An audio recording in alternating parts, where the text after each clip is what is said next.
In 2020, four friends decided to listen to every one of the greatest 500 albums as decided by Rolling Stone magazine. This resulted in a text chain that celebrated the music, excoriated the order, and led us to making this podcast. We are far from experts, and we promise to do almost no research. All opinions are our own unless you disagree. Please sit back and enjoy Beck Did It Better. We're all the way up to album 22, and this is an all-timer. 1994's debut album by the Notorious B.I.G. Get ready for Ready to Die. Just to let you guys know, I got in the mail. I got a gift from Rosie. It's a radio, and he said he got it from the United States Capitol building. I don't quite know how he did that. Oh no! But that's great that he sent it to me, and I appreciate it. So let's turn on the radio and let's turn it to our favorite station and see what's playing. Oh, nope, that was what time it is. Okay. Russ, you might be right. I might have too many buttons. Okay, that was my bad. Hey, what's up, everybody? Welcome to K-Rob. Today we're going down to Russ's mom's basement. We're picking an album out. We've got an artist here who released a song after he passed away. This song is called Ready to Fly. Oh, no. K-Rob. Hello, this is the Big Papa speaking. Can I what? No. Will I what? Baby, you know I'm on a flight. Yeah, I love it when you call me Big Papa. Have no fear of flying in the air. I love it when you call me Big Papa. This pilot is an ace. He loves Chantilly lace. I love it when you call me Big Papa. I love flying around the country with my main man buddy Holly. The only thing I want to say now is I want to say, oh baby, oh baby, oh baby, am I safe on this flight? When you want to hear about the greatest albums of all time. That's like the shortest one, but the best but you're one just yet. too busy. Look it up online. If you want to hear four guys who chat and then they get off track. I think it's too soon, probably. I've got the perfect podcast. I want to say, oh baby. Oh baby. Beck did it better. That is phenomenal. What is up, everybody? Welcome to the podcast. Beck did it better. We're going through the top. I already explained it. Well, I'm not going to explain it again. I've got. Nobody cares. Nobody cares. Yeah, everybody's like, they're just talking about their day anyways. Who cares what the podcast is actually about? I've got three guys here that they want to be having my baby. We've got Russell in Minnesota. Russell, how are you doing? Beyond Rob's baby. I want it all, from Rolexes to Lexuses. Getting paid is all I expected. Seriously, Rob, when are we getting paid for this podcast? Oh, yeah, about that. I'll talk to you guys about that later. Matt in Minneapolis, how are you doing? Excellent, Rob. Thanks for having me. And Aaron out in California. How are you doing, Aaron? Yeah, I'm great. The Republic's going up in flames. Fuck it. Let's make a podcast. Let's go right to the voicemail. Here we go. Hey guys, it's Krista calling again. I know you've missed me. Kristen. I just finished the holiday episode. I would have to agree that it kind of sucked my jingle balls. Okay, so wait a minute. Whoa, I wait got a to pause minute. here for a second. That doesn't seem okay anatomically. I don't think we appropriate. ever ask anybody, like, does this episode suck jingle balls? I didn't actually listen to the episode, but I don't think we asked them, like, to judge the episode. I don't know. Right? So I think she's coming in The hot list. right away. It was the list, right? But I got to say, when a girl is telling me that it kind of sucks her jingle balls, I'm kind of into it. I think I found my new fetish. She's Let's see, I'm wondering gonna if have we to write get- letters because she missed me. I'm going to have to get rid of a fetish, though, on my fetish list. I have too many fetishes. Which one should I get rid of? Matt's pretty good at. You put that into Matt's spreadsheet. He will get that out of your life I'll by help you get rid of it. 2022. No problem. Okay, Yeah. perfect. What fetish should I get rid of? Probably the ones where girls sit on birthday cake and fart. Classic. What Anyway, in the back to shit? Krista. We need to stop and just restart after that. I don't even know how to Where does that proceed one fit in the list, Rob? Is that like 3 or is that like 13 or is that like 102? Where is that on the list? 1A. What? You're looking at my bookmarks on my computer way at the top. All right, here we go. I think I have a suggestion for a hornier Christmas song for you for next year. And that is We're talking about Christmas Lady balls? Gaga's Christmas Tree. I think it's the last year, this year, that I was able to play it in front of my children until they are adults and can find it funny that their mom likes that song. This is part of the reason I'm playing this voicemail today is that you'll be hearing Mariah Carey's or Lady Gaga's Christmas Tree playing behind us, of course, and we definitely didn't wait. Sounds great. It sounds great and it's dirty and I love it. Hold on, here's my favorite part. Hold on, quiet. Here's my favorite part, guys. Oh, Yeah. Oh, there it is. Nice. what a nice cake. God. You know, we went through this. We kind of take our listeners behind the scene. We went through this kind of thing with the Kendrick Lamar, where Rob literally opened about needing to go to sleep at night as their opening song, and I was like, well, we can't share that with anyone. What was that bleep? Now we're literally talking about Rob farting on a cake, and we're supposed to share this episode In the with first someone? 3 minutes It's not of the me. episode. Russell, you don't get it. I don't watch videos of me doing that. Oh, That'd be sick. Oh my God. Can you imagine if what turned you on was pictures of yourself? That would be so vain, Russell. No way, not me. speaking of dirty, do you think Carla's kids ever find out that she listens to Beck Did It Better and is sending in these messages about jingle balls? Like, that might backfire on her one day. I got to tell you, my kids walked in on this album pretty much every time I didn't want them to walk in. They would walk in on me listening to it. And I was like, oh, you don't listen to this. You can't hear this stuff. It's too dirty. But I do love the idea of a dirty Christmas song. You guys know that really tickles me. I can't get enough. All right. Rob would quickly take off his VR goggles while he's searching Biggie Smalls and throw them away and hope they didn't look at the photograph. Comma cake, comma fart. I use quotation marks. All right, here we go. Also, Russell, I just have to say, Oh, no. I'm hugely disappointed. You said Uh-oh. that guy from Coldplay? That guy? Do you mean Chris Martin? Are you kidding me? You don't know who he is? I don't know what the fuck she's I talking don't know Chris what Marvin. you're doing on a musical podcast if you don't know who that guy is. I have memories. We should make a musical that have podcast. Let's do a Chris Hamilton Martin style ingrained in podcast my brain episode. forever. One of them includes Matt on the podcast. Whenever I hear one of those Coldplay songs by that guy, I instantly think of Matt. So I think you need to brush up on your I musicians think we need a to little hear bit. more about this. Hope you're all doing well. Yeah. Thanks. A couple Bye. things Sean on Martin's that. a great singer. A couple things on that. First, Matt, I don't know how you would, if anyone ever said, whenever I hear the Coldplay song, I think of Matt. That is not a compliment, right? That is not good. I mean, it depends on the song, I guess. I try my Oh. best, but I can't agree. Oh, man. But second of all, I think we need to call out that Colleen on this voicemail here. That's the biggest stretch yet. She literally said, like, Russ, you should be embarrassed to be on a music podcast. Like, Colleen, you're the one listening to the music podcast with me on it. So I think there's other people that need to look in the mirror right now. I'm telling you, our listeners are dumb shits. I stand by that When statement. is our musical episode? This is what we need. We need the musical episode of Beck Did It Better, like Cops, like Hamilton. This Well, has to maybe it's happen. right now. Hey, guys. I'm watching videos about cake farts. Oh.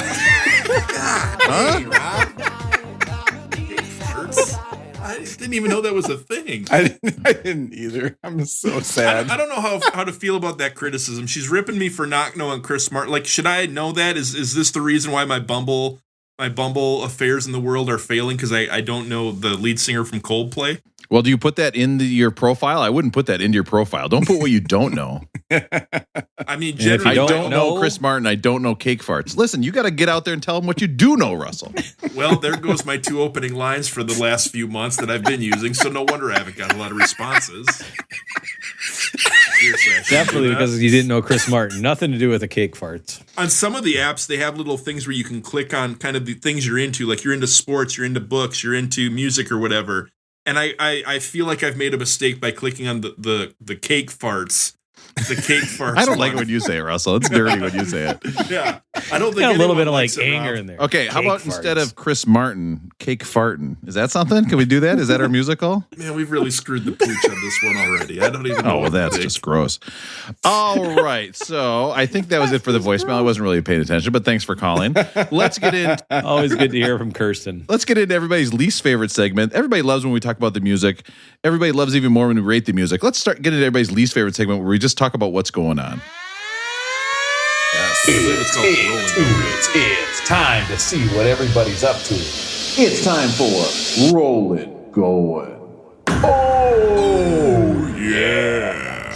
Well, my notes just say cake fart, so I've kind of already shot my wad. Why? So, We have to Russell, what do you stop. have? We have to stop. Okay, I promise.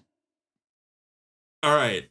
Rolling Cake going. farts. How's it go? I don't even know what to think right now. Okay, who wants? Part of me, when I hear this thing that the stuff Rob's talking about, like maybe you guys have had this experience. So this podcast has been so fun, but every now and then again, I'm thinking, this will be bad if anyone ever listens to this. This is going to come back and ruin That's my the opposite life. of what we should be doing, by the way. That's the opposite mindset of what we are setting out to do. And so, just like, Biggie said, back in the day, our parents used to care for us. Now they listen to this podcast and they're scared of us. Like, it's true. It's just too much. But have you guys had this moment? I'm having this moment where I came across the first time where I shared the podcast with outside people other than kind of close friends. Oh, wow. And I realized, someone actually listened to it and he gave me some feedback. So I kind of wanted to share that experience with you, but maybe have you guys gone through that yet where you're sharing the podcast with people? And I tell nobody about this podcast. Absolutely nobody. Matt literally says no embarrassing things and he doesn't tell anyone. No one that I've told about this podcast listens to it except for my dad. Hi, Dad. Oh, no. Sorry. Matt's mom says plenty embarrassing things about him, though, so it all evens out. Rob, do you tell we all people know my about brother's the one of our podcast number or one not? listeners, too. No, I absolutely can't not. In fact, sell them when out. we first started, I'll say it again. When we first started, I told a couple people at the gym, and I was like, "Oh, I have a podcast," and they were like, "Okay," and they didn't ask me the name of it or anything. And I was like, "Well, okay, well, that's it for that." And I still am following all these people on Twitter who like retweet people saying, "Give me a podcast." I dare you. Go on Twitter sometime and just put "Give me a podcast recommendation" and see how many sickos recommend their dumb podcast to you. The world of podcast advertising is a depraved world full of losers like us. I mean, if you listen to this podcast, we actually have a good one. Like, and we sound okay. I listened to a podcast the other day. I had it cranked up as loud as I could in my headphones. I could barely hear what they were saying. It was just terrible. It was awful. Our sound What was your engineer is so question? good. It's true. But I want to hear how this person responded, Russell. Let's hear it. Yeah, I don't know if I've mentioned this to you guys before, but a few years ago, I joined a public speaking group just to give me a more polished public speaker, whether it's at professional conferences or one-on-one speaking or however it goes. It hasn't helped me in my dating at all, but I've done better professionally, so that's worked out. But if you want help with your dating, maybe you should go to the group I went to. I was trying to get to that group, and I'm going to cut this out, but I misread it, and I went to a pubic speaking group, and it was like, "Hey, what's going on? What's going on?"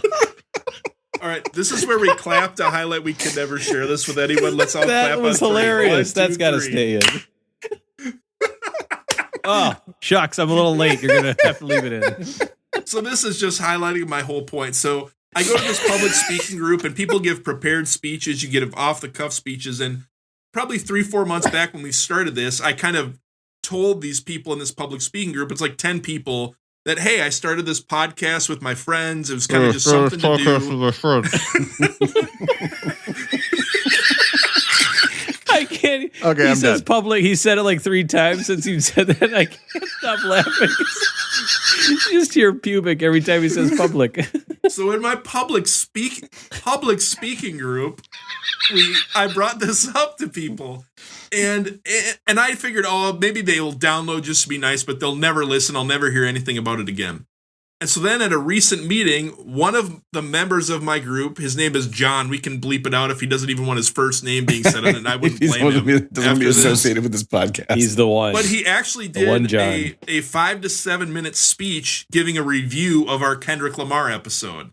And I thought it was so cool. It was embarrassing, but I thought maybe could I share with you guys a paragraph of his review and kind of get your thoughts on his review of our podcast? Yeah, this will go well. We always respond great to criticism or constructive Yeah, I'm sure I'm going feedback. to have very positive things to say about John. Let's go. I'm excited to hear good things about me. All right, Rob give to me a hear second. feedback. I'll read a couple sentences and then I'll let you guys jump in. So I skipped this kind of intro. It was very good, but he said, I made an initial mistake when listening to this podcast by listening to some episodes about my personal favorite albums.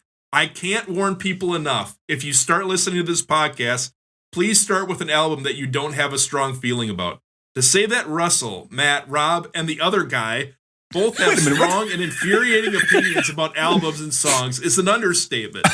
Thankfully, they included a disclaimer at the beginning of the podcast about their opinions and general lack of research. If not for the disclaimer, I would have been much more angered about their takes. So essentially, John was saying we don't know what the hell we're talking about, and it pissed him off. And he doesn't know Aaron's name. Yeah. I don't know, John. I didn't notice a lot of compliments for me there. So I'm going to say, who cares what you think, John? We couldn't care less if you listen to this show. Take this podcast, put it in your delete bin, and throw your phone into the ocean. We couldn't care less. I'm going to go ahead, actually, and go behind the fourth wall and just mention that we may have had some preparation for this segment. And if I had more time, I would have made a new skit of the Biggie having relations with the lady, asking her what his name is of me and John. But I'm not going to do that. I'm not going to do that. So John's going to remember my name by the end of this episode. The thing I like to think about with this whole thing is that somebody's giving a speech about the podcast, and Russell, are you sitting in the room listening to this speech while it's going on and everybody's looking at you? Do they know you're the Russell that they're talking about with this podcast, where people who don't know anything about music and give infuriating opinions about their favorite songs? That's the whole podcast, or what? They absolutely know it's about me. It's a smaller group, and now it's via Zoom because we can't meet anyone in person anymore. But it was clearly apparent to everyone in the public speaking group that it was apparent about me and my friends. Yes, so I immediately was embarrassed and whatnot. And one other line that I figured I had to share with you guys, and he said, "This brings together 4 close friends that attempts to answer the question of the Rolling Stone 500 greatest songs in a very loose framework. When I say very loose, I mean the album where they aren't discussing it until 20 to 30 minutes into the podcast. So I feel like people are annoyed that we're advertising this as a music podcast, but we don't talk about music. What a dummy. If he thinks we ever have gotten to an album in 20 to 30 minutes, God, Russell wishes we would get to an album in 20, 30 minutes. We are, let's see, check the timer here. We are 17 minutes into that, and we haven't even gotten to 3 of the 4 rolling goings yet. But you need to know everything about us. Like, that's like people who say, I only watch the NBA for the fourth quarter. You need to know the whole story of how our podcast came to get to this album. You need to know everything that's going on in our lives this week that informs our takes on this album. You need the whole story. You can't just wait to hear the music takes. You need to know everything about who we are and what we bring to the album. Well, that's like me. I when I was trying to get to that meeting, and this is something you should know about me. When I was trying to get to that meeting, I was actually hired as part of the cops, and they put me on the public vice section. I don't even want to tell you guys what door I opened up to accidentally go to the wrong meeting with that one. It was bad. Public vice.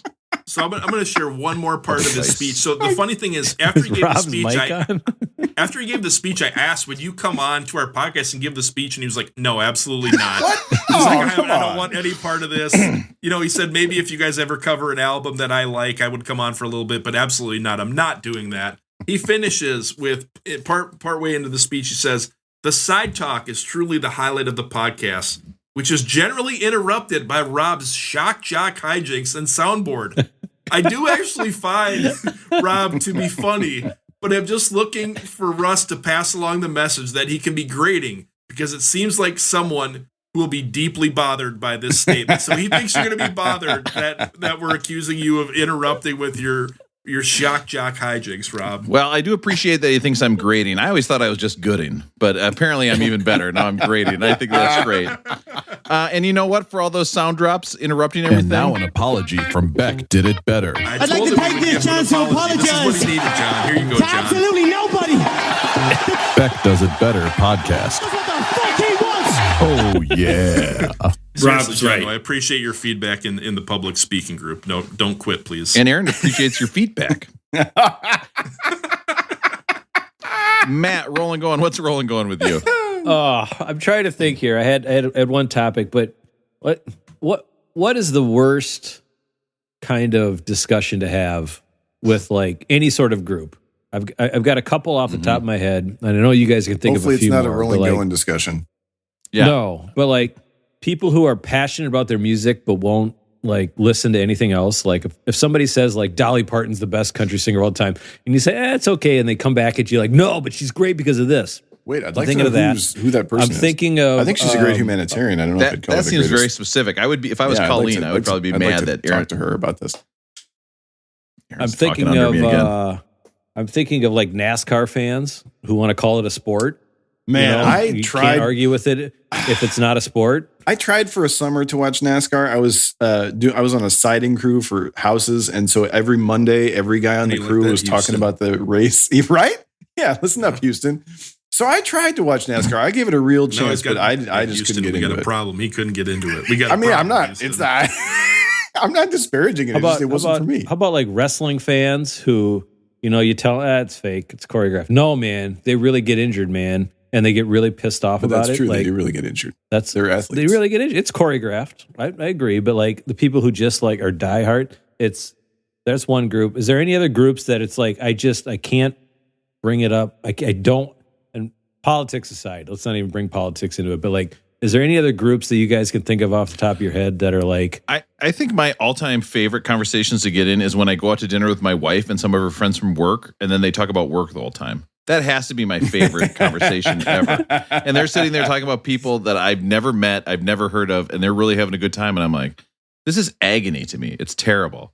Thanks for having me. Yeah, glad to be here. Yeah. Thanks for having me. Good to be here. I'll check in about 45 minutes in when we're talking about one track that I like. Have you guys heard my podcast? Don't listen to this one episode about Biggie Smalls, but the other ones are very, very good.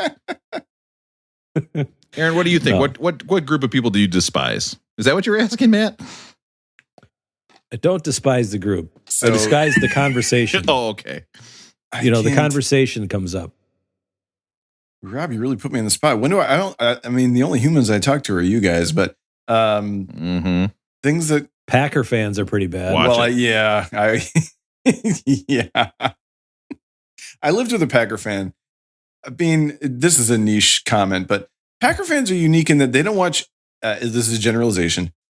They tend not to watch any other sport except for Packer games. That's it. Like nothing else. Like no other football games, no other or sports Wisconsin at all. basketball games, and they tweet about how bad the refs are. It's weird how the refs are constantly screwing over only Wisconsin teams all the time. The ref is so bad. Oh, I can't believe it. We just lost one listener per episode. I know. Dumb shit. I'm trying not to do it. We were at 90 per episode. We're going to be at 89 by next week. I mean, aren't we all at this point in our life? Like I would go literally anywhere and talk to another human about literally anything, and that would be exciting to me. Like I'm not gonna discount anyone or anyone's opinions. Like we're all just in our houses talking about the same stuff. Like it's I'm not gonna rule anybody out just in case someone wants to meet me in Temecula and have a nice chat.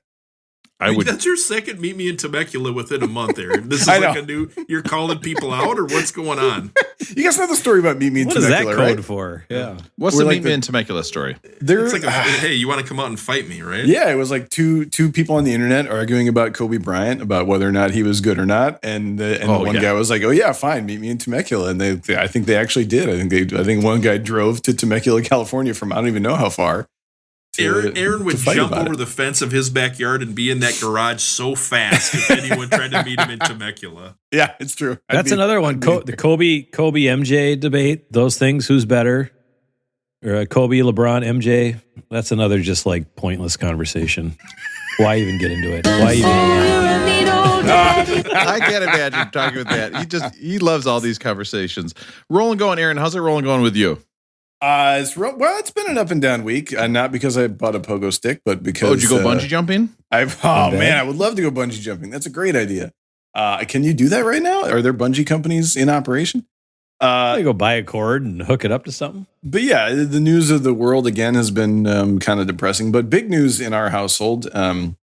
It's Friday, which is bagel, egg, and cheese sandwich morning. It means they've got like a new cheese grater or something like that. And Russell's going to call me out. I got to talk about food, but we made a big switch about 2 weeks ago. We switched from veggie sausage to veggie ham, which I have to say, really makes a difference.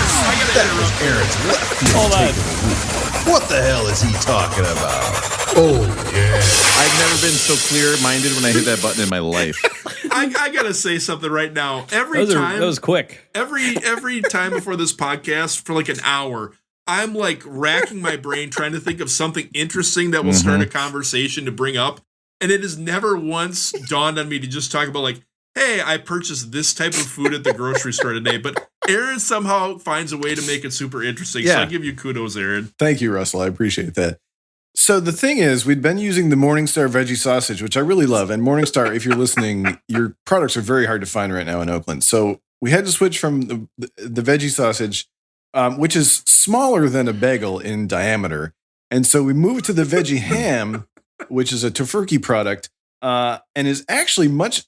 So backstory is my lady's a vegetarian. I'm not. It's just easier to do vegetarian breakfast sandos, but you got to have some kind of salty component in your breakfast sando. And the veggie ham is great because it's like the slice of veggie ham is about the same size as a bagel. So you fry that up in some olive oil. You put it on top of the bagel. It makes for a perfect Bagel egg and cheese construction.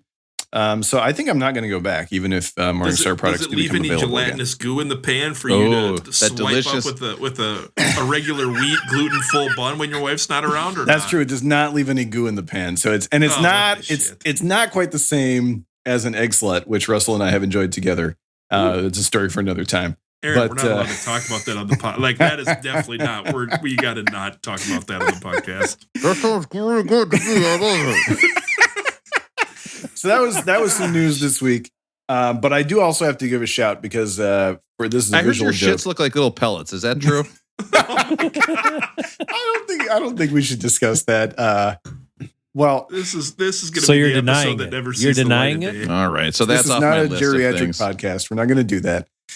But another important piece of news is that I'm wearing a brand new, to me, Iowa State champion 2021 PlayStation Fiesta Bowl champion Iowa State Cyclone hooded sweatshirt. Get that. We're going to get paid. Champion reverse weave that I received in the mail yesterday from one Matt of Beck Did It Better. And I really appreciate it. And I'm loving the champion reverse weave. It feels good. It feels comfy. Washed it once already. Still feels great. So Matt, shouts to you. Thanks for the sweatshirt. I figured out what reverse weave is too. What's a reverse weave sweatshirt? I'm here for it. I used to run that when I coached youth basketball. Reverse weave. Yeah. Nice, Rob. I like that. And so you're going backwards away from your you're going away from your hoop? Yeah. No wonder you guys weren't very good. Yeah. Got to go towards your hoop, Rob. Towards your hoop. Over and back. More like over in my sack. Get over here. Blow the whistle at my balls, y'all.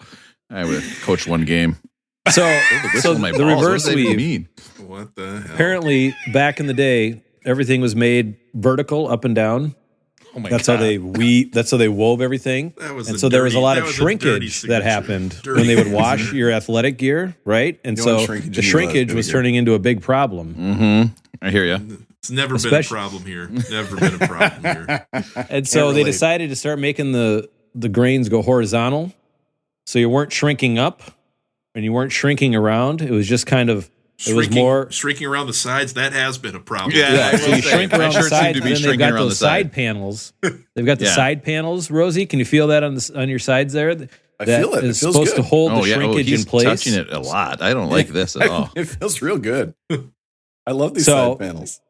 It's a thick material that prevents shrinkage in your athletic gear. It's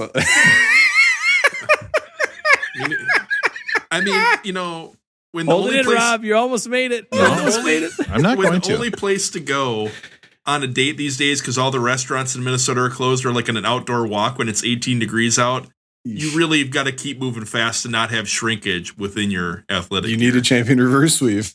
Do they make I'm underwear? Need to get one of these sweatshirts. Iowa State or not. Did I get my 8 shrinkages in? Was that 8? That was 8. That was enough. That was perfect. You did Okay. it. I wonder how it's rolling going with Rob. That's what I'm curious about. Well, listen, I got some problems at this place, okay?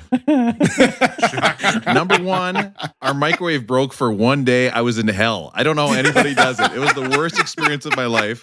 Literally, we have all these pre-made meals like in these plastic containers. I didn't know what to do with them. I was like, what do I put them in the oven now? I usually just put them in. Okay, and Aaron, don't tell your wife this. I put them in the plastic container, and I just put them in the microwave, and I heat it up and just eat it right there. I was like dying. I was starving. I was like, what is going on? There's no microwave. Terrible. Luckily, I live in an apartment complex, so the head came up and unplugged it, and then plugged it back in. And goes, now it works. And I was like, oh, good. So I feel like I'm turning into a real New Yorker. I did do some VR the other day where I did almost throw up. So you can picture me in the VR goggles barfing into my toilet because I was running around trying to shoot 6-year-olds in a game and not being successful. That's a bleep. That's got to be a bleep. It's a game called Pavlov where it's me playing a bunch of, turns out, little kids who say very rude things when you get last place and they don't. Okay. The stuff I would say, if I said cake farts, that's like nothing compared to what they're saying to me. It's terrible. Why? And then the other thing I want to say is that my wife is taking, have you guys ever heard of the Milk Bar? It's a dessert place here. And have you ever had their cookies, Aaron? No, I've not. I've heard much about them, but I've never partaken. Do you think Aaron has read more books about cookies within the last 5 years or eaten more cookies? Oh, he's probably like, well, actually, we switched now from this grain-free to now gluten-free cookie. But I was going to say... We switched from fiction books about cookies to non-fiction books about cookies. This is probably why Aaron has no problems with the side panels on his sweatshirt, and I do, is that my wife is now, instead of us switching to some sort of vegetarian tofurkey or whatever Aaron was talking about, my wife is now taking a cookie baking online class from the owner of the Milk Bar. Whoa! Cool. So she has been up all night, or not up all night, but she's been up every night this week watching videos of this professional cookie baker, and then she's in like a small class group, so they all bake cookies and then give each other feedback on their cookies and give each other ideas. So she has already made let me look at my notes here. She has already made a cornflake chocolate chip marshmallow cookie that was absolutely to die for. It was just delicious. Good. It was great. And she has cookie scoops, like ice cream scoops, but there's for 3 different size cookies. She's got a thermometer for the oven. I mean, she's like really taking this seriously. So her assignment this week is to Do you ever tell her to stop spending all this money on this stuff while you're out there buying new microphones or anything, or not? Have you ever said stop buying all these cookie scoops, or does this benefit you so you're all right? Yeah, no, I'm totally fine with her taking a cookie baking class. Are you serious, Russ? I was like, what do you want me to do? I'll go to the store right now. I'll buy you cornflakes. You want cornflakes? I got you. Whatever you want. So, and then I go to the store and like buy a cookie at the grocery store, and I come back and I'm like, oh, sorry. It's like I'm cheating on her. So she has to come up. Her assignment this week is to come up with a flavor story. So it's an idea of something she ate in her life that she wants to turn into a cookie. And so what she's picking is that she's picking a day where she was going around in France and she ate croissants and cappuccino all day. And so she wants to make a cookie that is reminiscent of the flavor of cappuccino. Now she's got somebody else in her class. Oh, they're taking Cinnamon Toast Crunch cereal and they're grinding it up and using that as the flour for her cookie. There we go. So think about that. I mean, a Cinnamon Toast Crunch cookie would be the most delicious thing ever. I was asking you guys, what would you guys pick for your flavor story if you were going to make your own kind of cookie? Oh, man. Rob always puts us on the spot. I don't know if this would be a great cookie or not, but I love to brunch. And whenever I go to brunch, if they have pork belly on the menu, I have to get pork belly. I don't even care what it is. I don't care who I'm with. And this might not help my dating experience ever when they're like, hey, I've gone out with this guy for brunch 3 or 4 times, and every time he just orders like the fattiest thing on the menu. Mm-hmm. But yeah, I'm a pork belly guy. I don't know if it would work for cookies, but if I go out somewhere, I have to get pork belly. So we're talking pork belly and what? Are you talking like pork belly and some salt? It doesn't matter. If pork belly's on the menu, I get it. I think that'd be good. What about a cookie with like a little like really well cooked pork bits on the top with some salt? I'm totally down with that, Russell. That sounds great. I think we could do it. I've actually been to brunch with Russell. Sorry. Yep. Matt's up. No, Aaron's going to have the funniest, dumbest answer. So I was actually going to ask Matt first. There's a method to my madness. Believe it or not, there is a reason I'm the main host. Yeah, I'm trying. I can't get off the cereal to try to think of like what cereal would be good to do it. I mean, Cinnamon Toast Crunch would be phenomenal. I'm just thinking if I had like a flavor story, I'd probably have something to do with ice cream. I mean, is this what they're getting at? Like you're kind of walking through and. What do you think of when you think of a flavor story with ice cream? Like what kind of ice cream are you thinking of? I'm thinking of like cookies and cream or like a mint chocolate chip or something like that. I don't know. Boom, what do you make that into a cookie somehow? I think that'd be really good. So I mean, yeah, I don't know. Try to combine that. So that's cookies what I and think. Cream when I think cookie. That's a cookie and cream's cookie. That's like an Inception. That's like brilliant. I know, but like an Oreo. Like, I can't think. You can't make like a pepperoni pizza cookie, can you? I mean, that just doesn't sound. Why not? I mean, we're about to find out. Try it. I mean, that's honestly what I was going to say for mine because I know Aaron's again is going to be the dumbest answer, so I'm going to wait. But mine, I was going to say like a barbecue. If you could make like a barbecue cookie, I think that'd be so good. I think a savory cookie. It's time to make a comeback, like a barbecue. Well, I'll go pepperoni pizza then. I love some sort of treats. pizza. That's so good. Yeah, man. Can I jump back in before Aaron gives a super stupid answer? Yeah. Oh, I can't wait. I would probably go with a Flavor Flav cookie and go with cherry flavored bitters cookie. Aaron, you give your super stupid answer. All right, here I go. I'm gonna give. I gotta pay an homage to 2 important people in my life. Number 1 is Russell J. Yeah. I've been to brunch with Russell here in Oakland, and one of the places we went was called Shakewell, and they do a spin on chicken and waffles, which is chicken and churros. So I think a chicken and churro cookie would be great. I can't roll my R's, which is why I never succeeded. That'd be so as good. a singer. Awesome. I would say chicken and churro would be good. And then I'm thinking we just recently, my wife's grandmother, so my son's great grandma, had someone bake Christmas cookies for all of her grandchildren and send them out across the country. So we've had a shoebox full of multiple styles of Christmas cookie in our house since about December 20th, which has been marvelous. And the one that I really okay, liked, I'm going to stop you right there for a second. Wait a minute. Shut up for a second. That is the difference between your family and my family. You've had a shoebox of cookies since December, and it's still there. yeah. That's wild to me. We had to tell my son he can only have cookies on the weekend. Those cookies would now. be gone in 3 days at my house. Aaron, stop talking under me. Those cookies would be gone. My flavor profile is just eating other people's cookies. Like, that's literally my flavor story.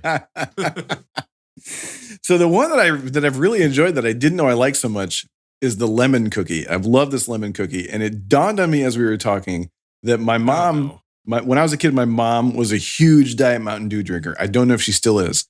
But what if you took a lemon cookie Wait a minute. And instead you did Diet Mountain Dew? It's time for One-on-One with Aaron's mom. Oh, yeah. An OG like drop. 20 we haven't had to play in a while. It's been a while since Aaron, your It's mom, been a minute. made an appearance It's on this been a minute. podcast, but she My did mom- make those lemon cookies. They weren't as good as the what are those famous donuts called? The Krispy Kremes. They weren't as good as the Krispy Kreme she bought for us the one year, but I bet those lemon cookies were good. So say what you were thinking. You were thinking lemon cookies and Mountain Dew? I was thinking, That's the Aaron I lemon was cookies, looking but for. instead of lemon, let's do Diet Mountain Dew. That's what I'm thinking. That's what I'm trying to holler at. A Diet Mountain Dew cookie. I'm totally down with that. I'm not going to Yes. hit the button on that one. I think that sounds really good to me. All right. I can come through. All right, that's enough. Break it up, you two. That was One-on-One with Aaron's mom. Oh, yeah. I sound so young in that clip. We made so I am much going to since say this this. Not as much started. bass. I was thinking about either like a Cadbury egg cookie. I don't know what the flavors are. yes. Cadbury egg. I think it's just, but they are selling Cadbury eggs in Duane Reade now in New York. It is officially Easter season. Easter season is upon us, and then Jenny also needs to come up with a name for a cookie. So I was saying like afternoon in Paris, like a Parisian, and she goes, "No, the problem is that day we did that. We weren't in Paris. We were in Chartres." And I was like, "Okay, well, you can't call it that for a cookie." No. Just move along. Get to the album. Shots. Get to the album. Cookie Chartres. No.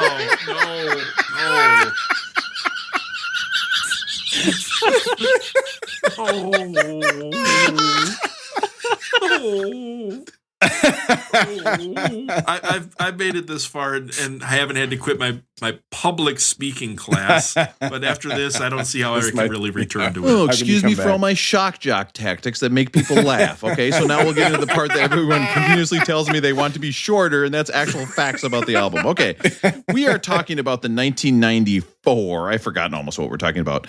Notorious B.I.G. album "Ready to Die," Rugged and really the Raw, story of this album kicking down your revolves goddamn around door. Andre Harrell. Okay, so Andre Harrell is basically known as the king of East Coast hip hop.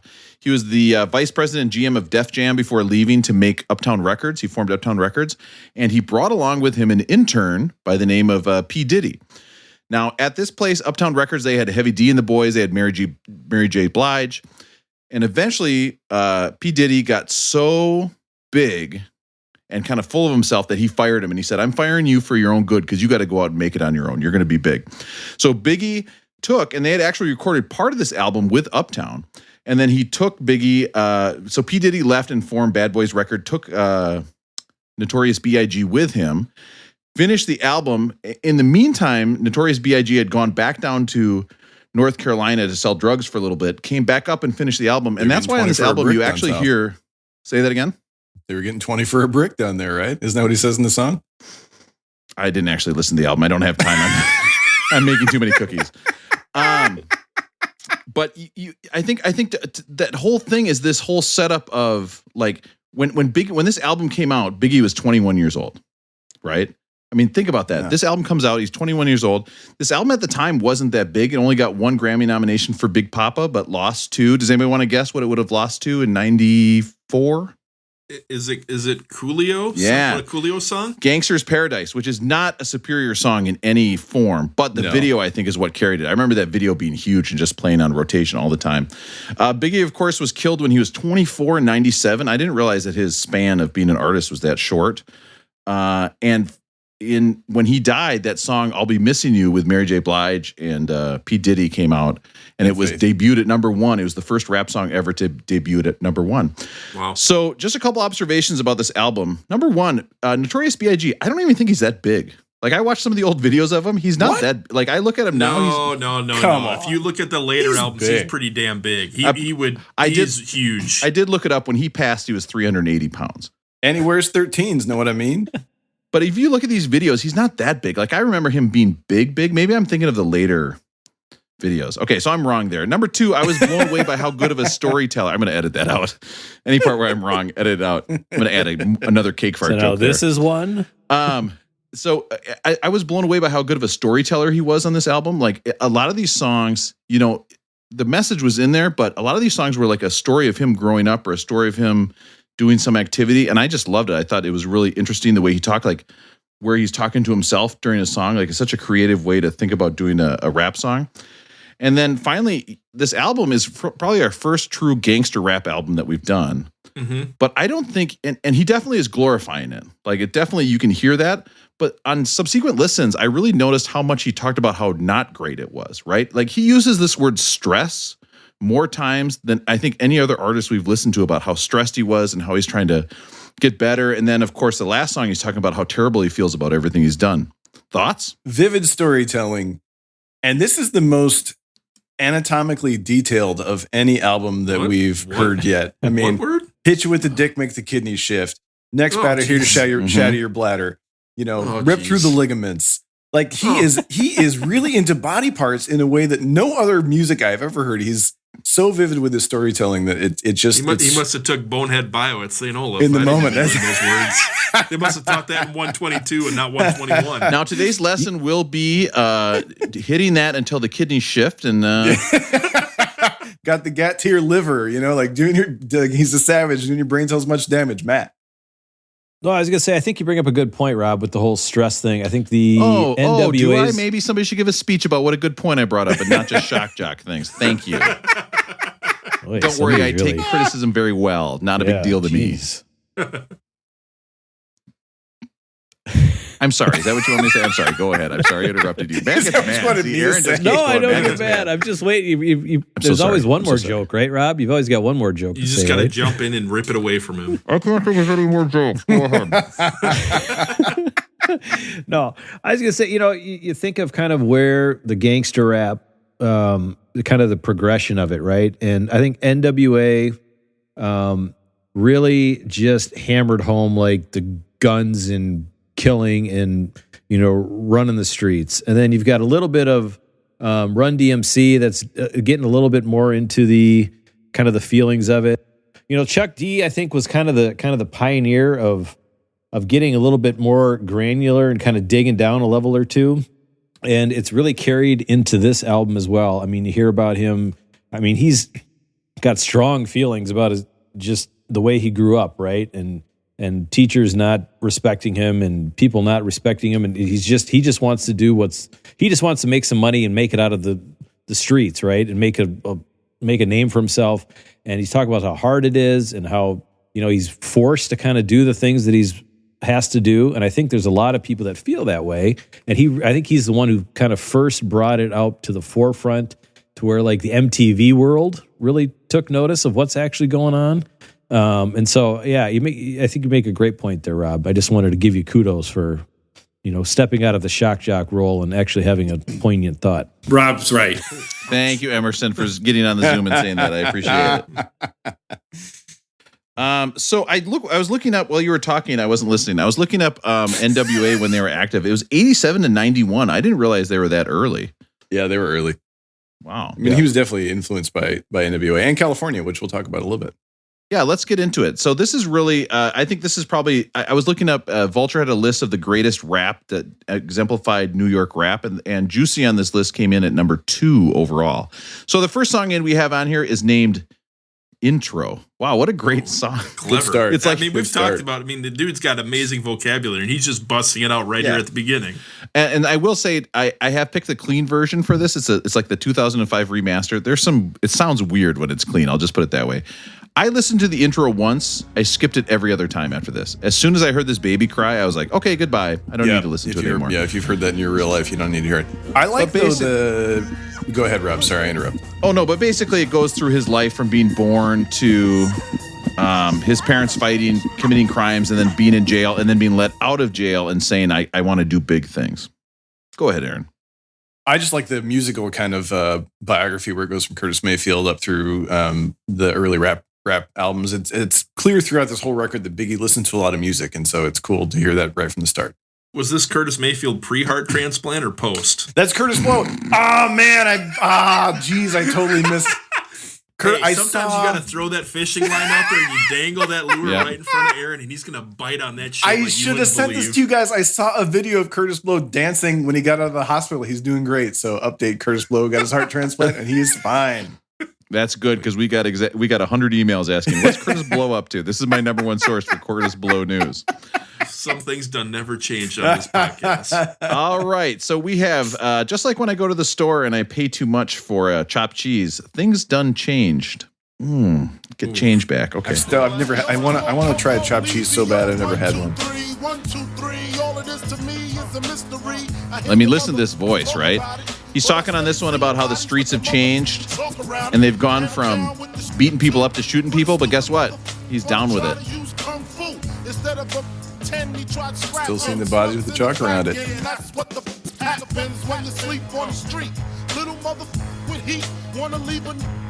I mean, his voice is so distinct. It's so good. I loved it. I thought it was great. The voice and the breath control. Try rapping along like you can't breathe.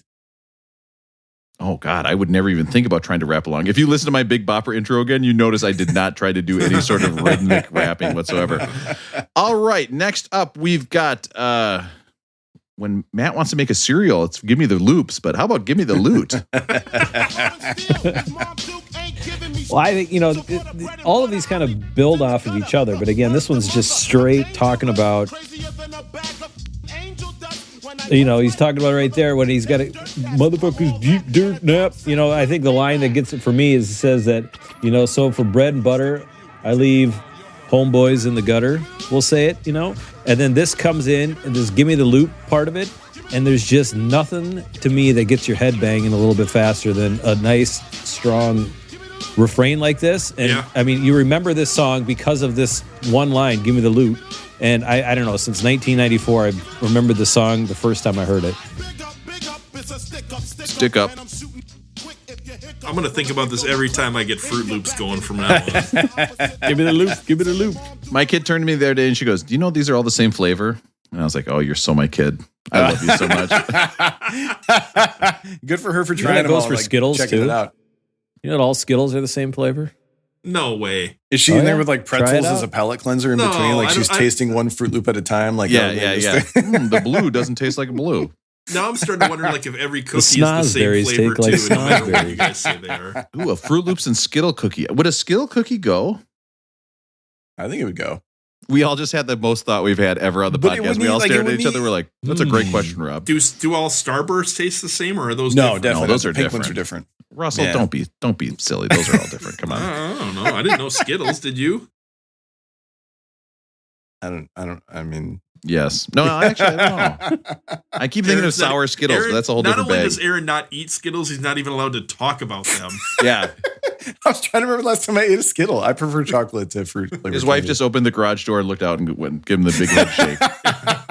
You want to go the back to that Matumbo finger. Aaron? Yeah. No. I'll give you this bag of Skittles, but you're going back. He's like us in the dorms in college where he had to cover up the microwave he's got out in the garage. He had to cover back up with the blanket and be like, oh, this is not a microwave.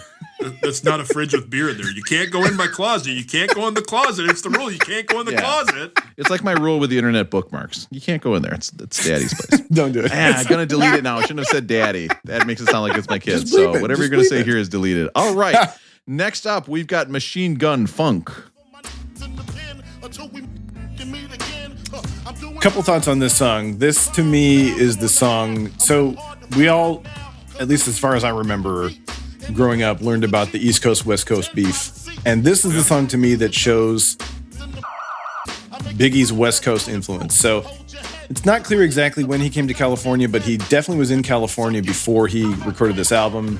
He hung out with, according to some sources, King T, who was a Compton rapper, borrowed some of his flow from King T. So the East Coast, West Coast thing was not, to me, Biggie and Tupac's doing. They got caught up in all of it.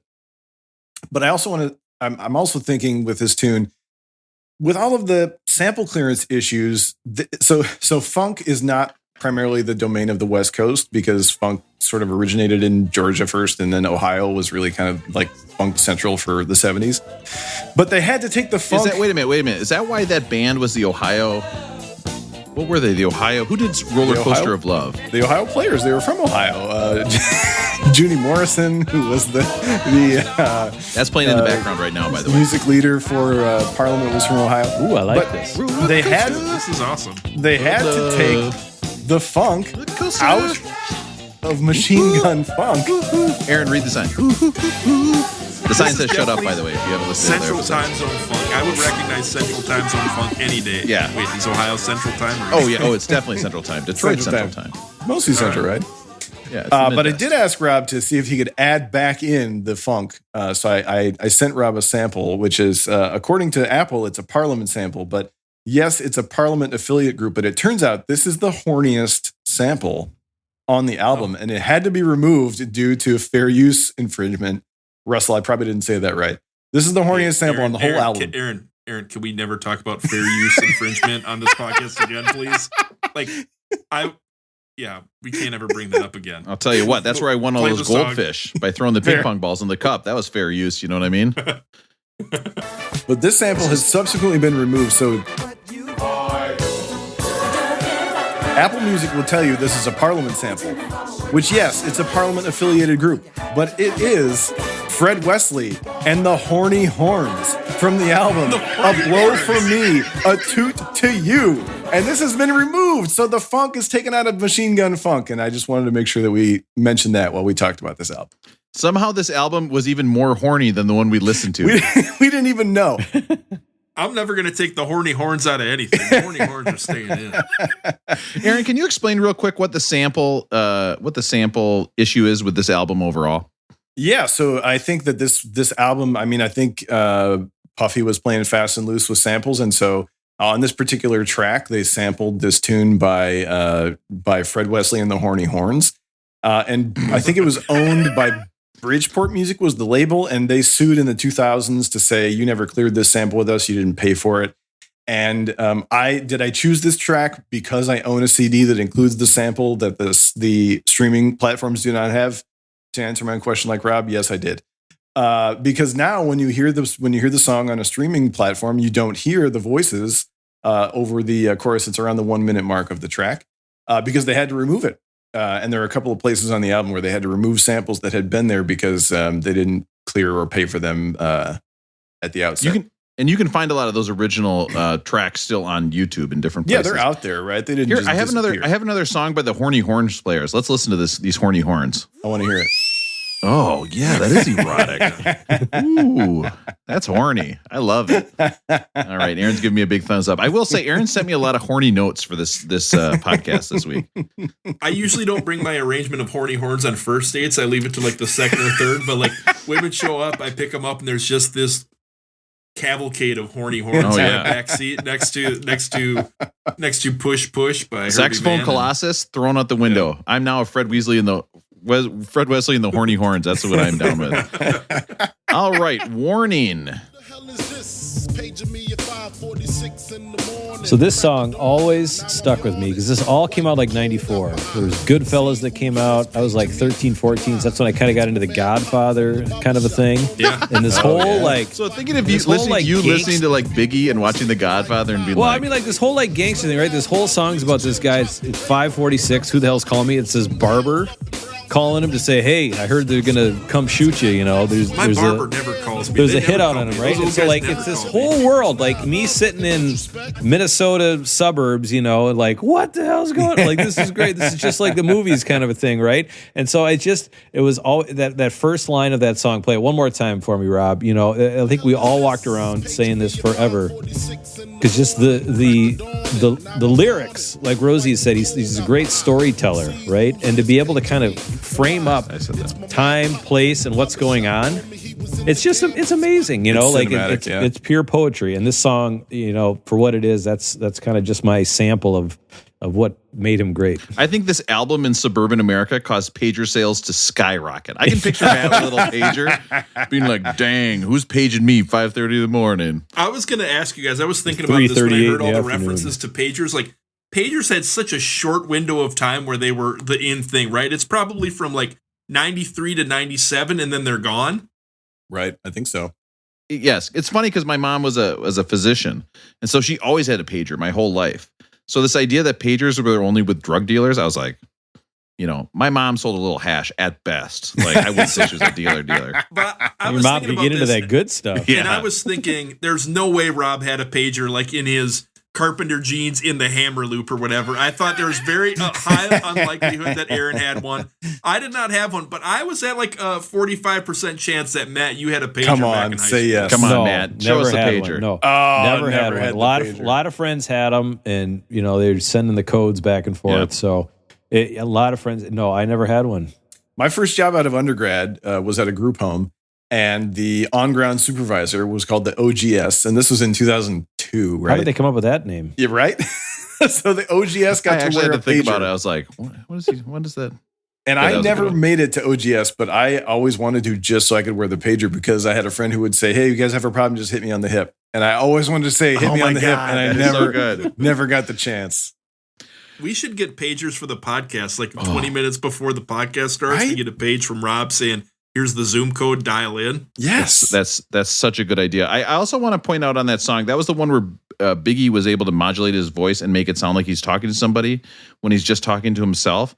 And I just really think that's such a cool idea. Rob's right. Oh, wait. That's not me talking. Oh, shit. That bit didn't work at all. I thought that was me saying Rob's right.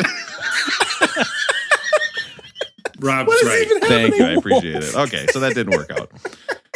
All right, here we go. Next up, we got one of the few rap songs to hear the lyrics, Fuck My Mom, Ready to Die. Whoa. Oh, nice intro.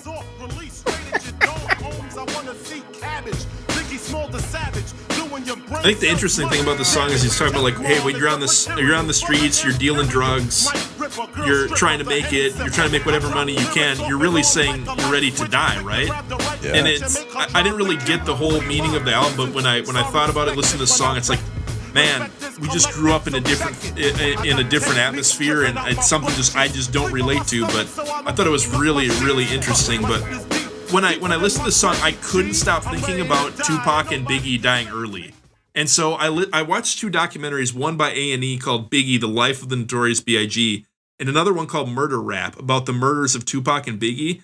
And I know, Matt, you were probably more into Biggie as a kid maybe than I was. Aaron, maybe you've got a better feel for this, but like, I just wanted to like go through some of this stuff that led to this East Coast, West Coast kind of divide and kind of what led to their murders. Because there's some of the stuff that I didn't know, and I bet some of our listeners don't know. So I'm just going to go through some of it quickly, and you guys feel free to jump in whenever you have something to add. Does that work? Yeah, let's hear it.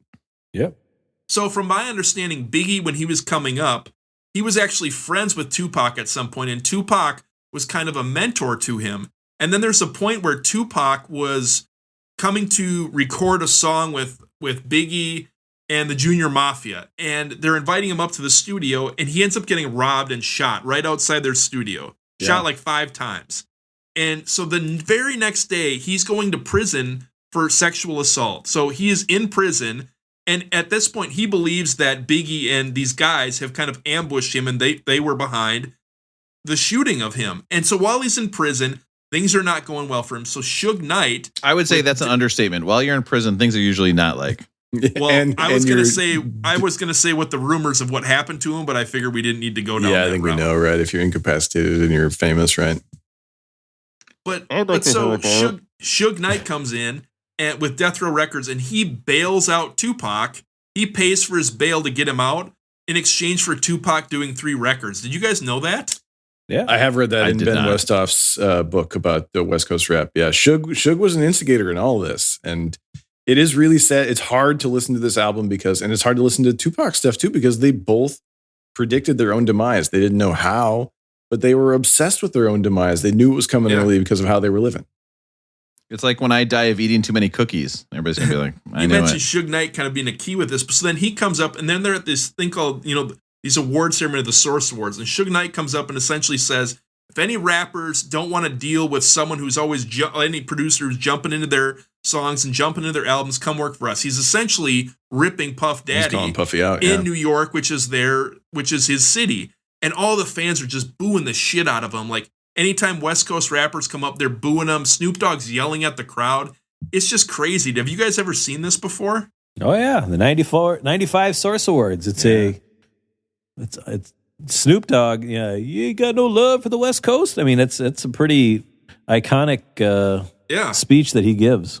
But this essentially kind of sets off the East Coast, West Coast rap war, right? It's terrible, and it's so ugly because Tupac had roots in both the East and West Coast. And as I mentioned, I know Biggie was out here on the West Coast learning his craft, and so it never had to happen. It didn't have to be this way. Rob? Well, I think that it's part of it is like, you're going to sell more albums when people have to pick a side and they're going to be like, I'm on a team. I want to be part of this. I think we've seen lately in society, if you're part of a group, like you'll do anything for that group. And I think that like, an East Coast, West Coast beef is kind of like, if you're somebody on the East Coast and you're constantly on a podcast with somebody on the West Coast and you're always making fun of them and putting them down, that helps. Like that makes things better. Okay. Some people say, it's a shock jock thing. Drive-by because of this podcast, that's not okay. We've got to eliminate that right now. I don't care what beef you guys have. What beeps we have. Beep, beep, beep. Hit me on the head. I have too many online dating failures ahead of me for me to be taken out too soon here. Russ, if you have a date not going well, next time just pull out your beeper and go, somebody hit me on the hip. I got to get out of here. That would be awesome. Can you imagine the conversation she's going to have? Like, I was on this date with this guy and he pulled out a beeper. How would you not go out with me again, right? He pulled out a beeper. That just screams you're in demand. But then there's all these things going back and forth, and then they start doing these diss tracks back and forth, right? So Biggie releases Who Shot You, which when I looked at this album on Spotify, which is not on this album. It was not on this album. I'm so angry at the streaming services for adding this as it's 100% not part of this album. I'm sorry, Russell. Why do they do that? I don't know. It doesn't make any sense. It's like a year and a half later. It's like it changes the whole context. It's like both the album and that track are historical documents about what happened in hip hop, and to just destroy that makes me out of my mind. You're hearing it. I apologize. Go ahead, Russell. And then after this, Tupac releases Hit 'Em Up, where so that first song, Who Shot You, is essentially making fun of Tupac for, hey, we're joking on Who Shot You because we acted like we weren't a part of it.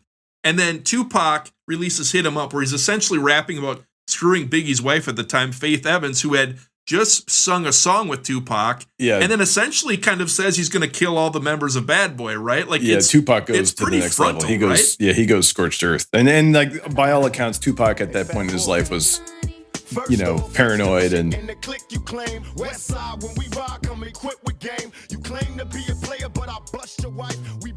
Ooh.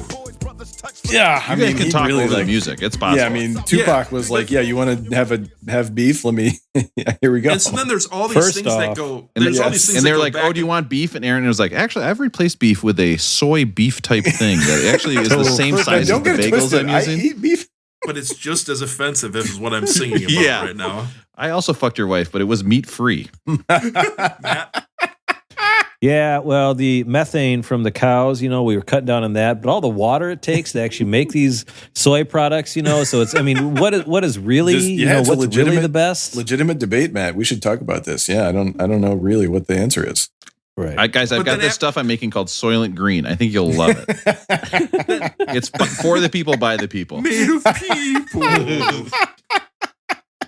That is the worst joke ever. The fact that we're making Soylent Green is made of that was a joke that was 30 years ahead of our time. This is not good. Listen, we're talking about beepers. I tried to talk about cake farts. I tried to talk about normal everyday stuff, and you guys shut it down. So now we're talking about beepers. But then it's crazy. So then you've got all these other incidents with all these other fights between kind of different people in the group. And then eventually Tupac gets shot after a Mike Tyson fight, where they're playing his song at the fight, and then 6 months later, Biggie gets shot too. It's just crazy. These guys were both so young, and you feel like this stuff did not have to happen, and it's so sad. And it's just, but like, I'm just drawn to this part of the story almost more than I am the actual music. Are you guys drawn to that at all or not? Did you see the movie Notorious? I did not watch it. No.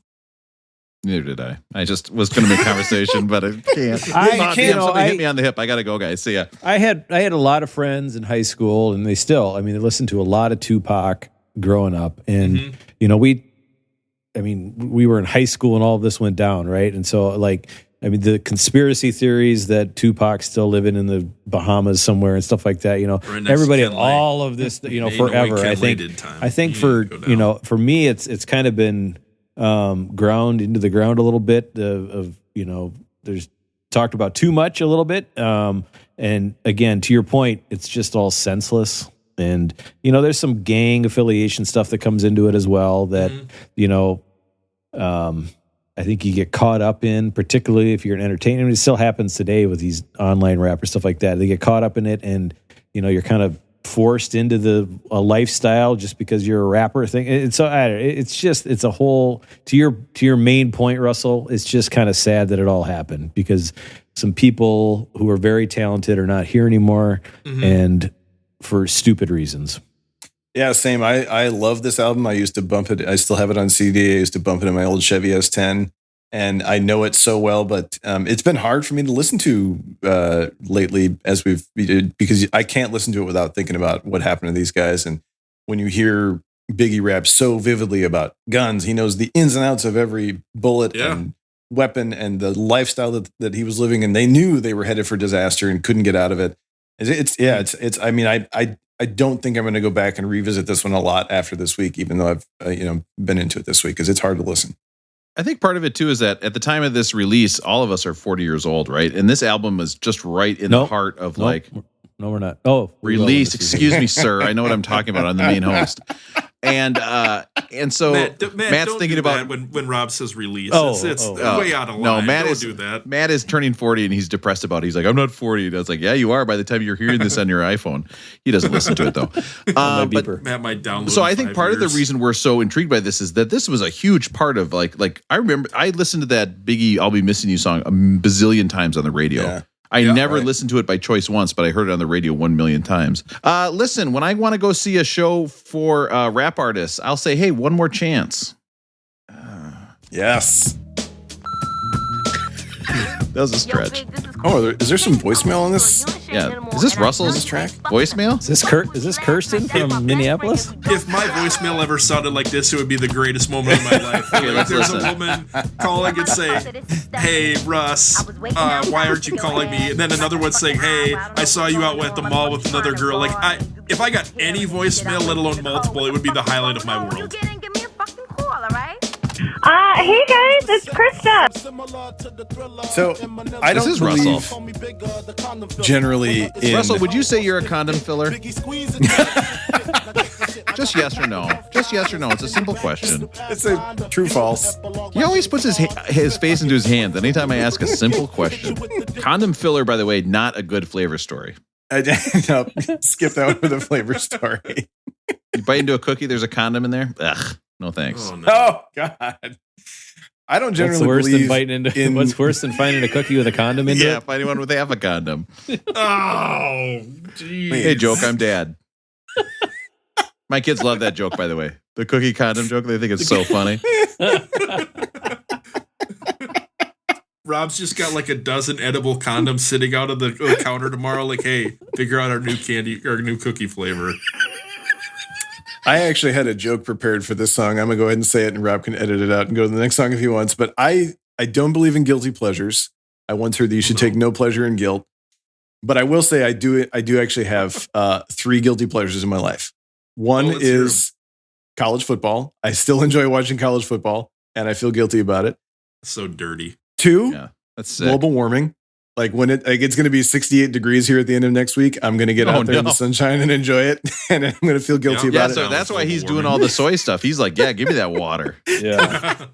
And the third, is dirty sex raps that border on misogyny. I can't help but love this song, and I don't feel good about it.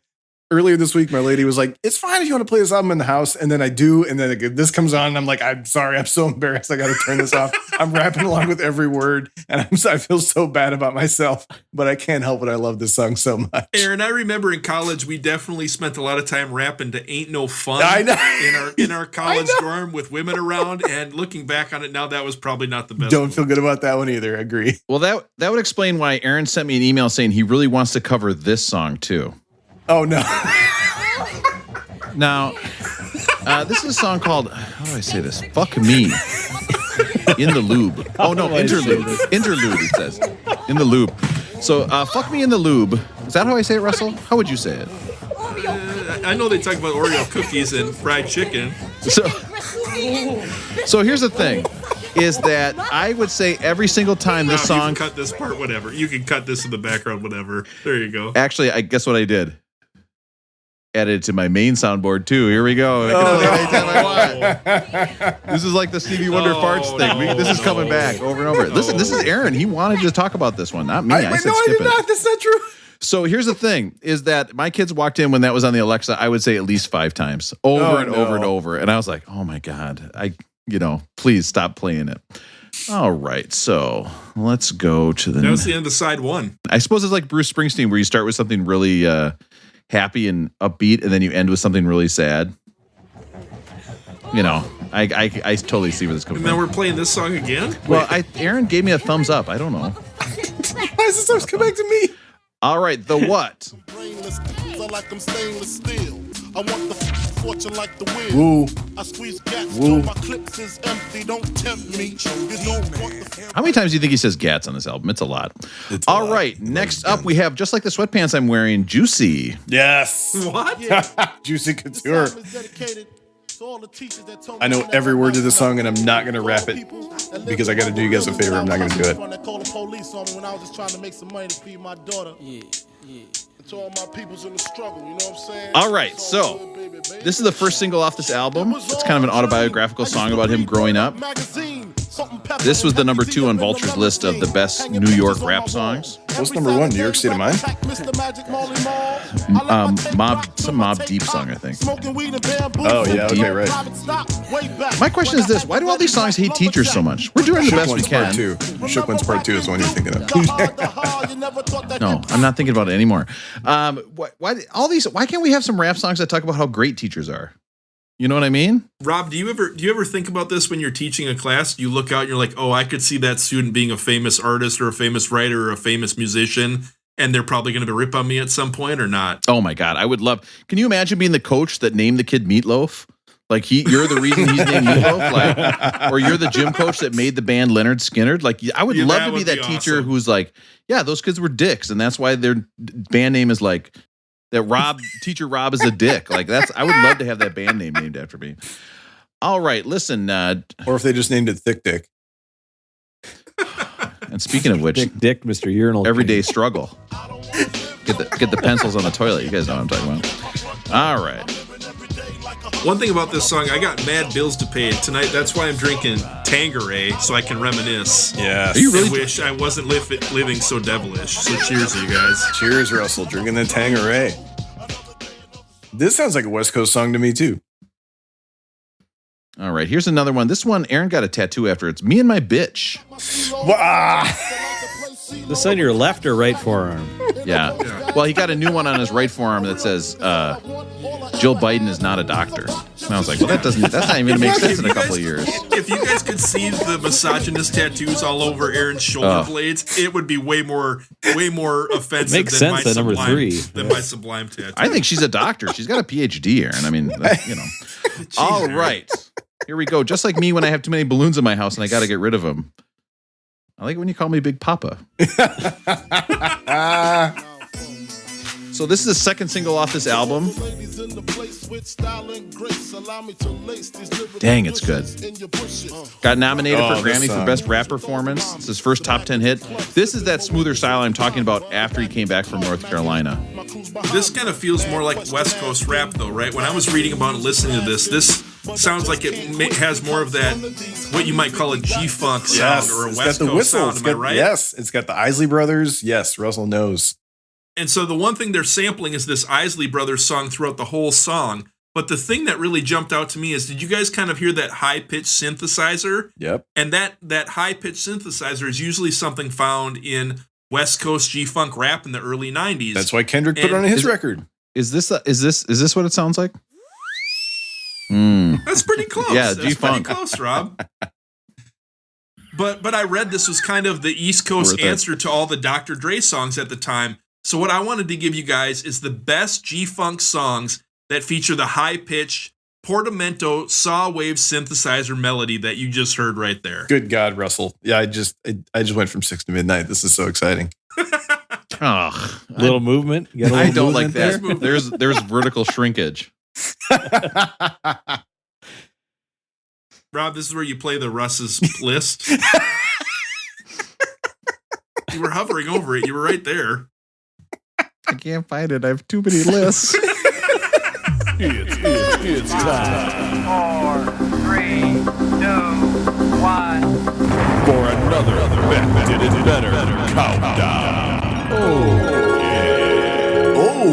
Oh, you like that? Now I added something not too many. Yeah, just the right beautiful. amount of drops. So all the songs I'm going to give you guys are they're known for being West Coast rap songs, but they all have that kind of high-pitched synthesizer. And the first one definitely has to come from kind of the fathers, I think, of G-Funk, definitely in our era. It's got to be Dr. Dre and Snoop Dogg, Nothing But a G Thing. That's got to be number one, right? Yes. My homie Snoop Dogg came to do it's like this and like that and like this and it's like that. Man, I think this is on the list coming up in the next 20 or so, right? Chronic? Yeah, let me look. 37. Yeah. But you hear that that seems like too low high for pitched the thing, and Chronic. that's what you heard in that Biggie song that you don't normally hear in East Coast rap. Am I right, Aaron? Yes, you're totally right, Russell. The next one on the list is definitely one I guarantee that Matt at some point wore overalls 100%. backwards. We Never got did. crisscross Right? jump. I was friends with one of Tom the from ATL, ATL once or twice. one of That's my about it. whitest friends, which is really saying something, had cross colors that he wore like crazy around Rochester.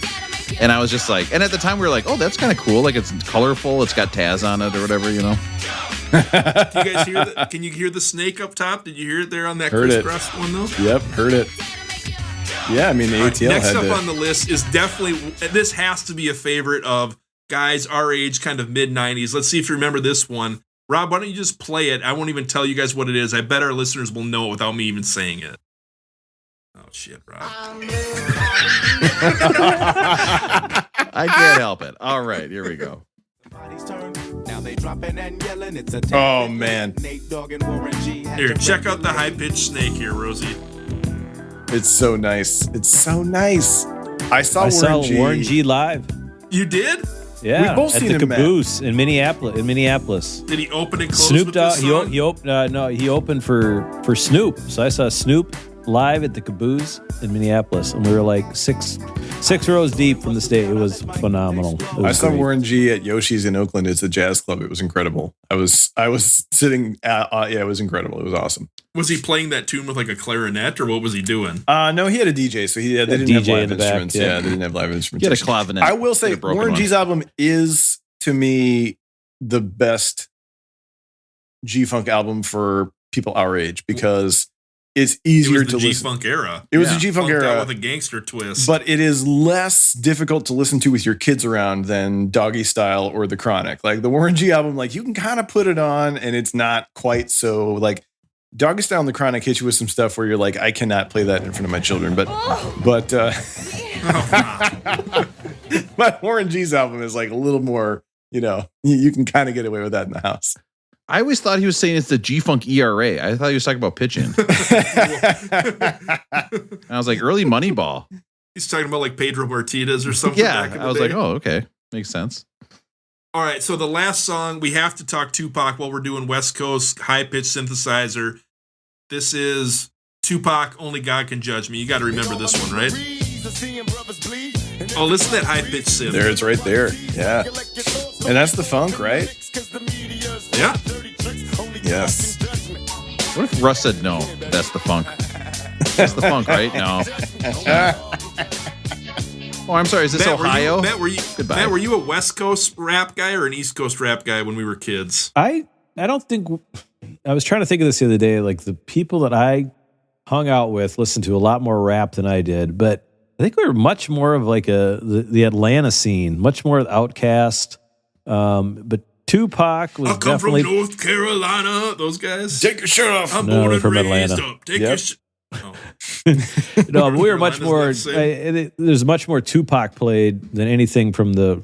So like Rosie's got Nas and Wu-Tang, and that was not heavily played in my lexicon when I was growing up. I came onto that stuff a little bit later. It was much more Tupac, Outkast, some Goody Mob, some stuff like that. So I think a lot more the Atlanta stuff more than anything. I also like Atlanta rap. I like the Dirty South. Bob. Is that my I've bit traversed now? the coast God dang myself. it. I was, as a kid, I was definitely a Chronic kid because I was watching MTV in 91, 92. Yeah. And then in my high school, same with Matt, my high school, Tupac was where it's at. And then in college, Russell had that Death Row's Greatest Hits CD that we just banged all the time. And then in my 20s, I got more into Biggie and Nas. And then now I live on the West Coast. So I'm exploring more of the Bay Area rap scene too. Well, technically, Iowa's on the west coast of the Mississippi, right? So that made sense. Yeah, I don't know any Iowa rappers. That's a good question. No, I didn't ask that. Shut up. All right. I do want to point out with Big Papa, by the way, when he says, I like it when you call me. That's him sampling himself from a different song. That is so awesome, sampling yourself. Great. I think that's such a great idea. You know what I mean? Rob's It's right. like when I excellent. steal The Beastie Boys previous did that online one. dating lines that I've used before and I just use them again and use them again and use them again. Ladies don't always find it as attractive as people thought with Big Papa. I think this song sucks. Oh, sampling yourself. All I right. think any of these songs suck. Guess what? Long way to go to get there, but worth it. All right. Somehow our shortest episode has turned into our longest. All right. We're good. We're good. So now we have Keep respect. plowing. He wants PICs of FEETs. Oh, yeah, I've heard this one before. This is good. Pictures, please. PICs of FEETs. Remember we thought this was dirty? Feet of your wifeys, please. All right. Here we go. Man, This is respect. Don't make me do it. There is another Aretha Franklin connection to this song. Did anyone else want to say something about this song?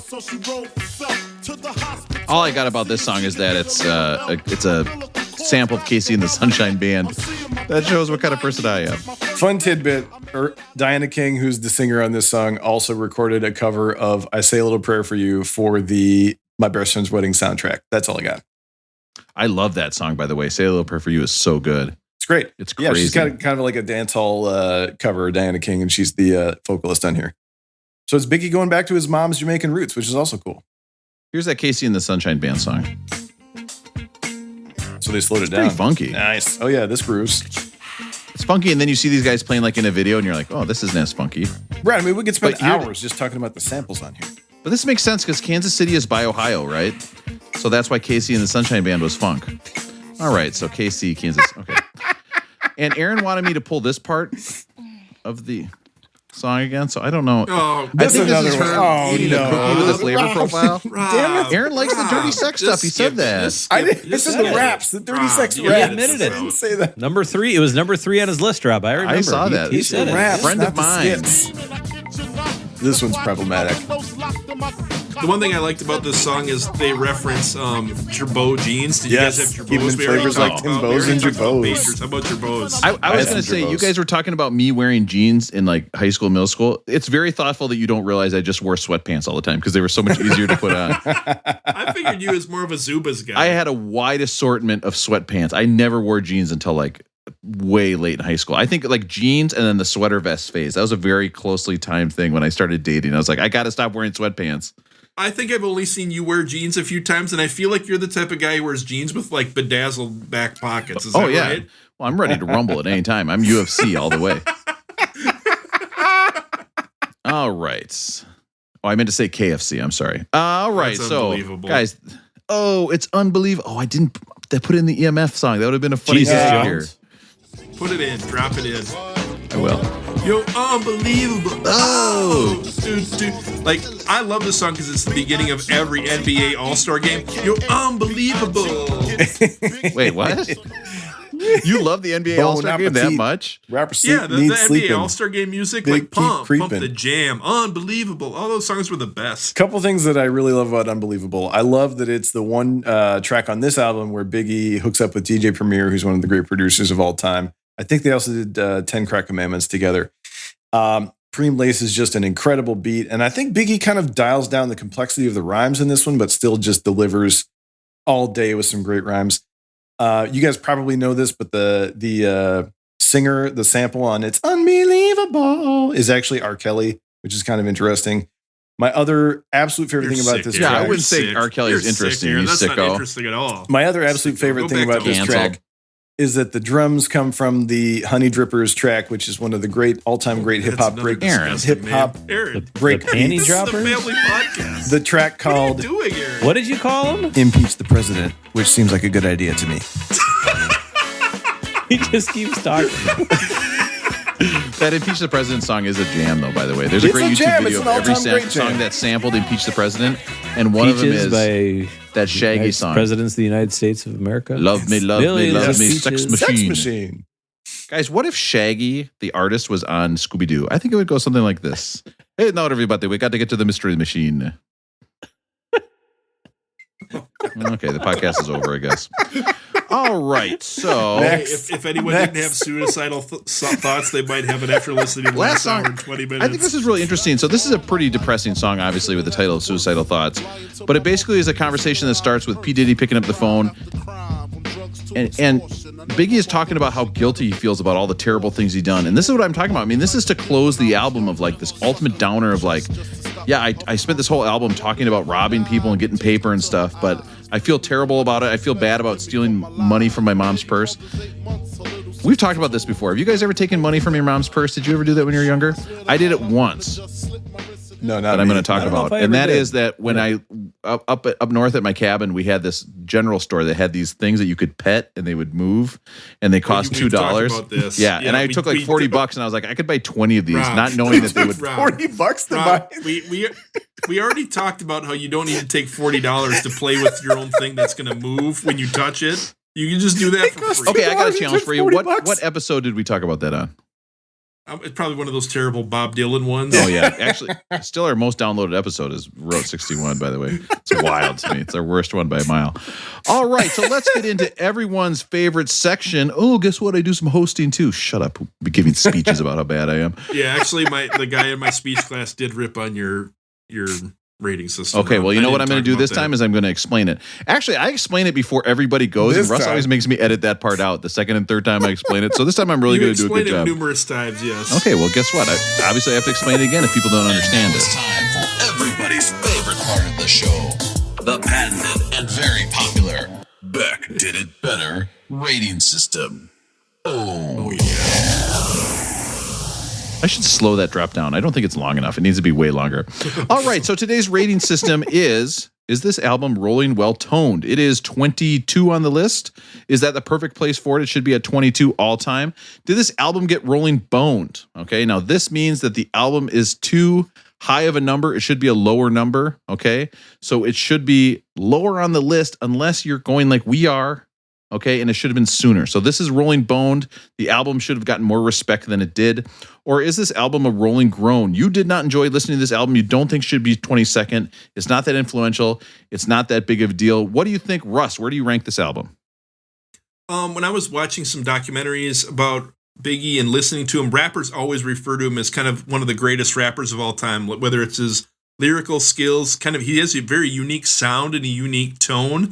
And he's kind of got a quite big vocabulary, right? It's pretty impressive. And his rapping skills were very impressive to me. Admittedly, I like this album more than the Kendrick Lamar album that we listened to recently. However, I grew up as a bigger fan of kind of Dr. Dre and Snoop Dogg over Biggie. I didn't grow up listening to Biggie all that much. So my 14-year-old self I can't rank it higher than The Chronic or Doggy Style or some of the ones that I grew up with. But I do love all the references to pagers, your bows, and other things that bring me back to my 90s years. So I'm going to say it's rolling well toned. Okay, Matt, what do you think? I think it's rolling well toned. That means it's right where it should be, Rob. Is that right? That is correct. Right? I hope nice job. Everybody knows it. All right. And they're not giving speeches about it. I kind of forgot about this album for a long time, but then this list has brought it back, and I think it's a wonderful album. I will continue to listen to this album from here on out, and I'm certainly glad that I got reintroduced to it. So I think it's rolling well-toned. Aaron, what do you think? Yeah, this one's going to catch me in a tough spot because right now it's ranked ahead of Enter the 36 Chambers by the Wu-Tang, but I'm going to skirt around that issue. Hey, Rob, I'm rubbing off the sign. We have gone 0 episodes. But I'm going to skirt that issue and deal with Wu-Tang when we get to Wu-Tang. The thing I love that I thought about this album is that it's one of these albums in the top 25 that I don't think is exploring new territory sonically. It's not trying to make music in a different way than it was being made within that genre at the time.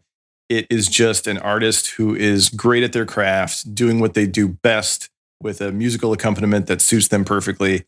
It actually, to me, the best parallel of the albums we've heard so far is Aretha's I've Never Loved a Man the Way I Loved You, where we're not breaking new ground in terms of how we're recording. We're not doing anything different than has been done before. We're just going to take a great artist and let them do what they do in a great way.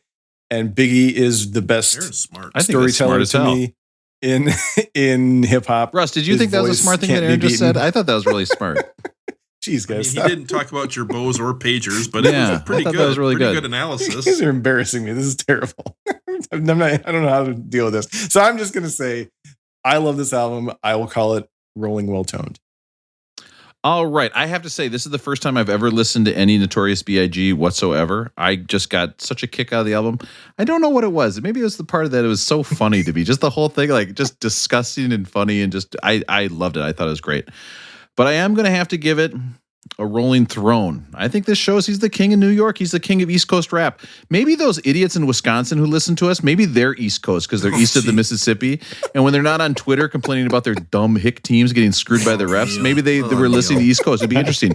Email in. So email in with your flavor profiles. Tell us your flavor profiles and tell us if you dummies in Wisconsin listen to East Coast rap.